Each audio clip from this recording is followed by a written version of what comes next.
প্রিয় দশম শ্রেণীর শিক্ষার্থীরা, বিজ্ঞান বিভাগের শিক্ষার্থীরা, আজকে তোমাদের রসায়ন বিষয় নিয়ে অনলাইন ক্লাসে হাজির হয়েছি। প্রথমে জানাই তোমাদেরকে ঘোষগাঁও শেরে বাংলা অনলাইন স্কুলের পক্ষ থেকে অভিনন্দন এবং শুভেচ্ছা। আজকে তোমাদের একাদশ অধ্যায়ে আজকের আমার পাঠ অসম্পৃক্ত হাইড্রোকার্বন। অসম্পৃক্ত হাইড্রোকার্বন তো আমরা জানি দুই ধরনের। আজকে আমি তোমাদের এক ধরনের অসম্পৃক্ত হাইড্রোকার্বন নিয়ে উপস্থাপন করব, যেমন অ্যালকিন। আমরা তো জানি অসম্পৃক্ত হাইড্রোকার্বন দুই ধরন, যেমন অ্যালকিন আর এটা হলো অ্যালকাইন, আর এটা হলো অ্যালকাইন। আমি পর নেক্সট ক্লাসে আমি অ্যালকাইন তোমাদেরকে বোঝাবো। আজকে আমি তোমাদেরকে অ্যালকিন হাইড্রোকার্বন নিয়ে, অসম্পৃক্ত হাইড্রোকার্বন নিয়ে আলোচনা করতেছি। তাহলে অ্যালকিনটা কি? অ্যালকিন হলো তোমার যে যৌগযুগের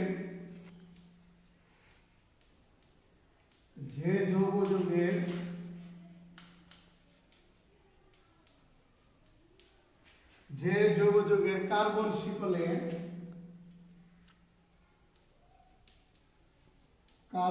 শিকলে একটি কার্বন কার্বন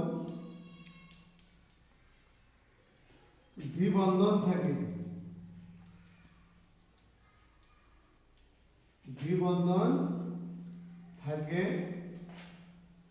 তাকে অ্যালকিন বলে।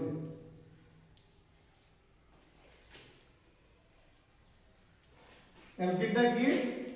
যে জৈব যৌগে তোমার কার্বন শিকলে যদি একটি কার্বন দ্বিবন্ধন থাকে, যদি কার্বন তোমার দ্বিবন্ধন থাকে, তাহলে তাকে কি বলে?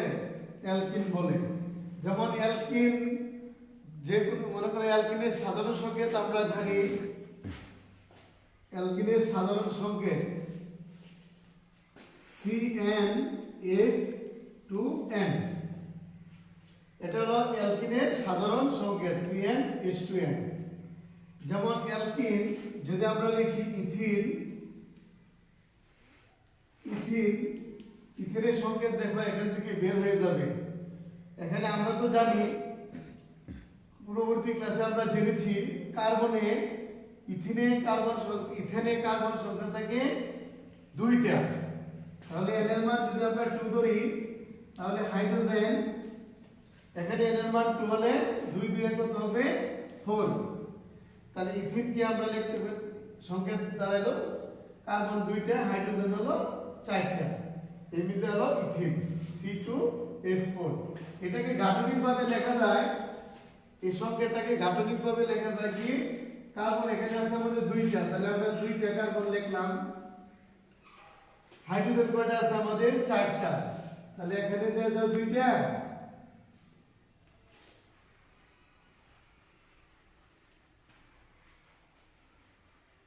যেমন ইথিনকে আমরা এভাবে লিখতে পারি, কার্বন 2টা, আর হাইড্রোজেন আমাদের আছে 4টা, এখানে তো হাইড্রোজেন 2টা, এখানে দিব হাইড্রোজেন 2টা। সঙ্গে আমি কি বলেছিলাম? কার্বন যদি দ্বিবন্ধন থাকে, যদি 2টা বন্ধন থাকে, তাহলে দ্বিবন্ধন যদি থাকে তাহলে হবে অ্যালকিন। তাহলে এটা হলো ইথিনের গাঠনিক সংকেত। যদি আমরা দ্বিবন্ধন দ্বারা লিখি, তাহলে এভাবে লিখতে হবে আমাদের। যেমন প্রোপিন, ইথিন, প্রোপিন, এগুলো বলতেছি, এটা নিশ্চয়ই জেনেছ, এগুলো হলো গ্যাস। ইথিন গ্যাস, এটা হলো প্রোপিন গ্যাস। তাহলে এখানে প্রোপিন আমরা জানবো প্রোপিনের সংকেতটা। তাহলে প্রোপেনের তো কার্বন সংখ্যা 3টা থাকে, তাহলে C3H6। অ্যালকিনের সাধারণ সংকেতে আমরা বসিয়ে প্রোপিনটা আমরা পেয়ে যাব কার্বন 3টা, হাইড্রোজেন 6টা। এখন কার্বন এখানে আছে আমাদের 3টা, কার্বন। হাইড্রোজেন আছে এখানে 6টা, এখানে যদি আমরা ভাগ করে দেই হাইড্রোজেন কার্বন এখানে যে 2টা, এখানে দিলাম আমি 3টা, 3 আর 2 5 আছে তো আমাদের 6টা, তাহলে 5 হয়ে গেল, তাহলে মাঝখানে একটা হাইড্রোজেন পেয়ে যাব, থাকবে আর কি। তাহলে এখন মিলাও 2 আর 1 3 আর 3 6। এখন যেহেতু আমরা জানি দ্বিবন্ধন যুক্ত থাকে কার্বন শিকলে, একটা দ্বিবন্ধন থাকতে হবে, তাহলে আমরা এখানে দ্বিবন্ধন দিয়ে দিব। তাহলে এটা হলো প্রোপিনের গাঠনিক সংকেত। এভাবে লিখলে চলবে, এভাবে লিখলে চলবে, গাঠনিক আকারে লিখতে হলে এভাবে লিখতে হবে। এখন আমরা যে ইথিন অ্যালকিনের জাত, অ্যালকিনের জাত হলো ইথিন, প্রোপিন, বিউটিন। এই যে আমরা জাতগুলো যে জানলাম, ইথিন গ্যাস, প্রোপিন গ্যাস। এখন এই ইথিন, প্রোপিন এরা আবার কি করে, এগুলো হ্যালোজেন মৌল যে আছে আমাদের, হ্যালোজেন পর্যায় সারণীর 17 নং গ্রুপে তোমরা যে শিখেছিলে হ্যালোজেন মৌল, যেমন ক্লোরিন, ব্রোমিন। এই ক্লোরিন ব্রোমিনের সাথে এরা একটা বিক্রিয়া করে একটা তৈলাক্ত পদার্থ সৃষ্টি হয়, তেলের মতো দেখতে। এই জন্য আমরা অ্যালকিনকে আবার কি বলা হয়, পলিফিন। অ্যালকিনকে আমরা কি বলতে পারি, পলিফিন। এরা হ্যালোজেন মৌলের সাথে এই ইথিন, প্রোপিন এরা কি করে, হ্যালোজেন মৌল যেমন ক্লোরিন, ব্রোমিন এগুলোর সাথে বিক্রিয়া করে একটা তৈলাক্ত পদার্থ সৃষ্টি হয়। এজন্য আমরা অ্যালকিনকে আমরা কি বলতে পারি, পলিফিন। অ্যালকিনকে আমরা বলতে পারি এজন্য পলিফিন বলতে পারি। এখন অ্যালকিনের নামকরণ সম্পর্কে আমরা জানব। অ্যালকিনের নামকরণ, অ্যালকিনের নামকরণ।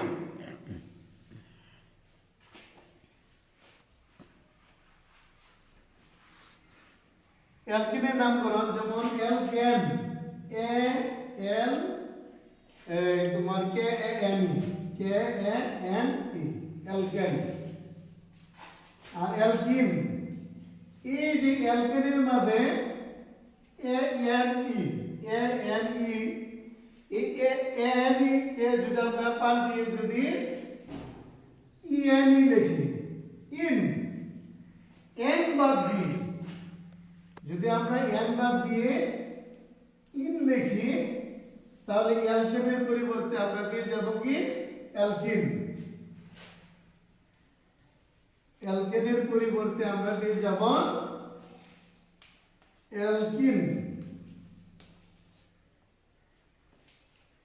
অ্যালকেনের এন এর পরিবর্তে আমরা যদি ইন বসিয়ে দেই, এন কে বাদ দিয়ে যদি ইন বসিয়ে দেই, আমরা অ্যালকেন থেকে কি হয়ে যাবে, অ্যালকিন। এজন্য আমরা বলতে পারতেছি ইথেন থেকে ইথিন, প্রোপেন থেকে আমরা বলতে পারতেছি কি, প্রোপিন, প্রোপেন থেকে প্রোপিন। এগুলো হলো অ্যালকিনের নামকরণ। ভালো একটা কথা, অ্যালকিনের নামকরণ আমাদের আসছে আই ইউ, এই যে অ্যালকিনের নামকরণ যে আছে এগুলো আসছে তোমার I U P S C পদ্ধতিতে। I U P S C পদ্ধতিতে তারা কি করছে, অ্যালকেনের এন ই বাদ দিয়ে এন ই সংযুক্ত করছে, এজন্য অ্যালকেন থেকে অ্যালকিন হইছে। I U P S C হলো ইন্টারন্যাশনাল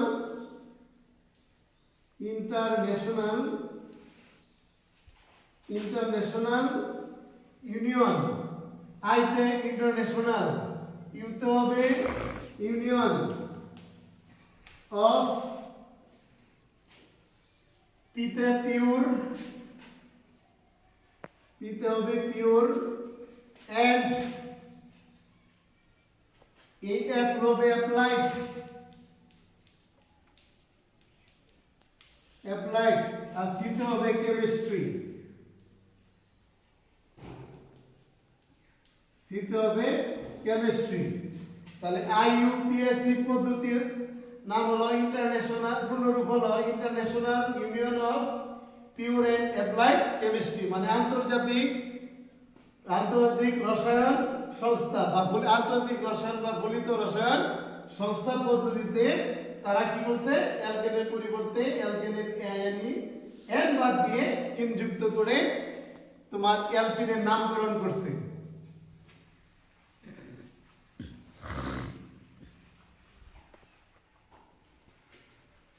এখন অ্যালকিনের প্রস্তুতি, অ্যালকিনের নামকরণ গেল, এখন আমরা পড়ব অ্যালকিনের প্রস্তুতি।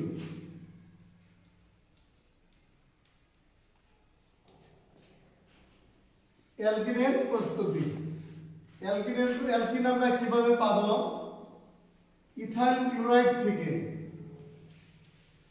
ইথাইল ক্লোরাইড থেকে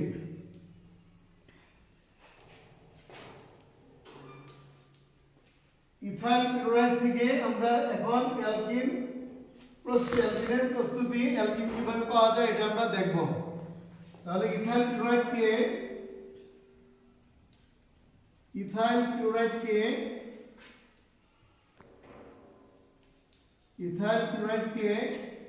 আমরা কি বলি? ইথাইল ক্লোরাইডকে আমরা সোডিয়াম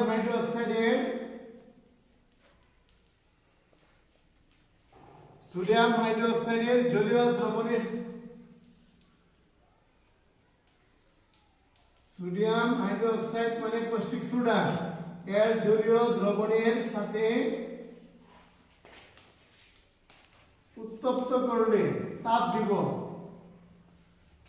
এই ইথাইল ক্লোরাইডকে কস্টিক সোডা, সোডিয়াম হাইড্রোক্সাইড মানে কস্টিক সোডা, এর জলীয় দ্রবণের সাথে কি করব? আমরা উত্তপ্ত করব।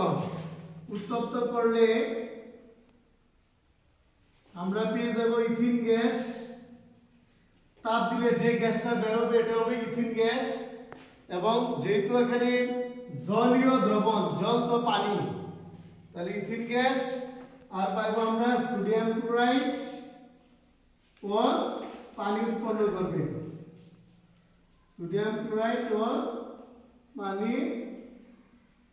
উৎপন্ন করে। তাহলে এই যে অ্যালকিন মানে তো ইথিন, তাহলে ইথাইল ক্লোরাইড থেকে আমরা ইথিন এভাবে আমরা পাবো। যেমন এখন এটা সমীকরণ আগে আমরা যদি দেখি, যেমন ইথাইল ক্লোরাইডকে আমরা কি করছি?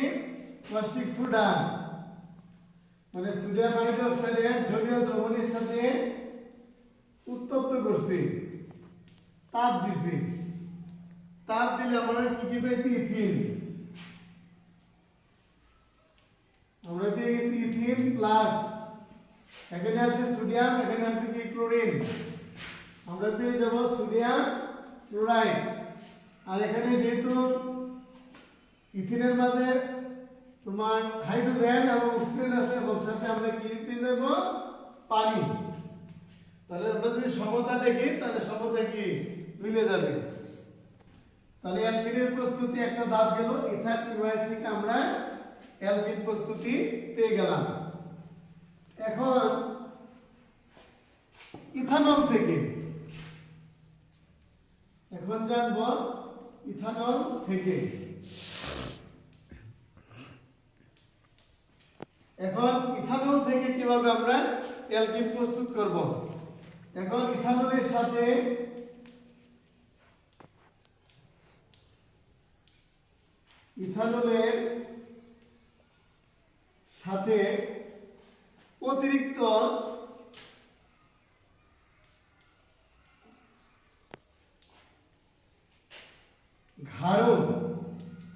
অতিরিক্ত গাঢ় সালফিউরিক অ্যাসিড। গাঢ় মানে ঘন, আমরা যে অ্যাসিডটা নিব, সালফিউরিক অ্যাসিডটা যে নিব, লঘু নিব না, পাতলাটা নিব না, আমরা নিব গাঢ়। গাঢ় মানে ঘন সালফিউরিক অ্যাসিড। অ্যাসিডকে গাঢ় সালফিউরিক অ্যাসিডকে কি করব উত্তপ্ত করব তাপ দেব অ্যাসিডটা নিয়ে আমরা উত্তপ্ত করব তাহলে উত্তপ্ত করলে কি ইথিন এবং পানি উৎপন্ন হয়ে যাবে তাহলে ইথিন ও পানি উৎপন্ন হয়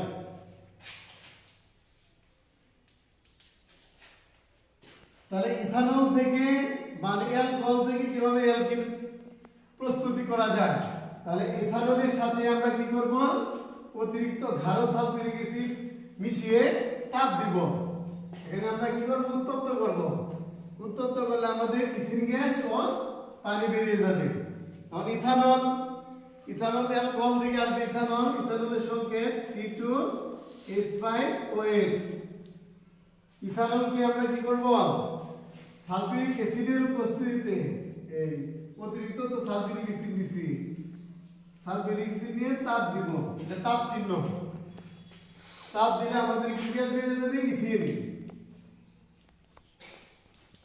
ইথিন গ্যাস এবং কি পানি তাহলে এই দুই পদ্ধতিতে অ্যালকিনের প্রস্তুতি আমরা করলাম একটা হলো ইথাইল ক্লোরাইড থেকে ইথিন প্রস্তুতি আর হলো ইথানল থেকে ইথিন প্রস্তুতি তাহলে আজকের পাঠে আমরা অসম্পৃক্ত হাইড্রোকার্বন অ্যালকিনের সংজ্ঞা জানলাম অ্যালকিনের সংকেত জানলাম অ্যালকিন হ্যালোজেন মৌলের সাথে বিক্রিয়ায় তৈলাক্ত পদার্থ গ্যাস পদার্থ উৎপন্ন হয় এজন্য অ্যালকিনের আরেকটা নাম জানলাম আমরা কি ওলিফিন পরে IUPAC পদ্ধতিতে আমরা জানলাম এই অ্যালকেন থেকে অ্যালকিনের নামকরণ আবার কি জানলাম আমরা নেক্সট অ্যালকিনের প্রস্তুতি ইথাইল ক্লোরাইড থেকে কিভাবে তোমার অ্যালকিন পাওয়া যায় আবার এই ইথানল থেকে কিভাবে অ্যালকিন বা ইথিন পাওয়া যায় আগে নেক্সট ক্লাসে আমি তোমাদের অ্যালকিনের বিভিন্ন রাসায়নিক ধর্ম আছে অ্যালকিনের রাসায়নিক ধর্ম নিয়ে আলোচনা করব আজকে এই পর্যন্তই তোমরা ভালো থাকো সুস্থ থাকো সবাইকে ধন্যবাদ